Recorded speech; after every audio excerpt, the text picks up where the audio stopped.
আসসালামু আলাইকুম viewers, welcome to my channel Rehana Akhtar blogs. আজকে আমি করে দেখাবো আপনাদেরকে ঘরে তৈরি পরোটা, চারকোনা পরোটা। আমি ময়দার মধ্যে কিছু তেল আর কিছু লবণ নিয়ে নিয়েছি।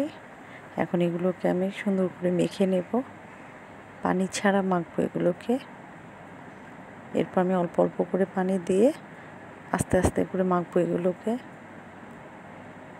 আস্তে আস্তে পানির পরিমাণও বাড়াবো। এখন আমি আরেকটু পানি দিয়ে নেব এর মধ্যে। এখন আবার ময়ান করব। আমার মনে হয় না আর বেশি পানি লাগবে, আমাদের হয়ে যাচ্ছে। দেখেন তৈরি হয়ে গেছে আমাদের ডোটা কি সুন্দর সফট হয়েছে।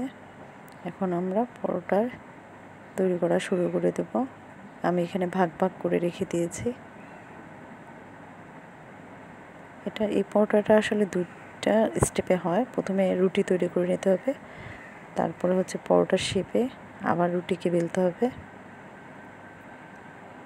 দেখেন আমি কীভাবে করে নিচ্ছি। আমি রুটিটা বেলে নেব। রুটিটা একটু মোটা হবে, বেশি পাতলা করব না। এর মধ্যে আমি এখন অল্প করে একটু তেল দিয়ে নেব। দেখেন এখানে আমি একটু তেল দিয়ে নিচ্ছি। তেলটাকে আমি সুন্দর করে মেখে নেব। রুটির চারপাশে আমি সুন্দর করে মেখে দেব। এখন রুটিটাকে আমি একটা ভাঁজ দেব পরোটার আকৃতিতে।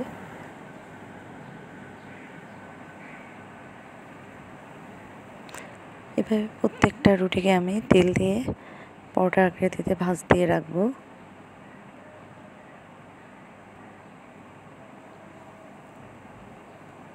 এখন আমার লাস্ট স্টেপ।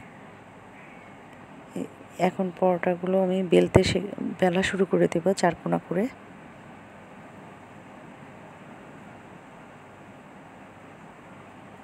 এভাবে চারকোনা করে আমাকে বেলতে হবে।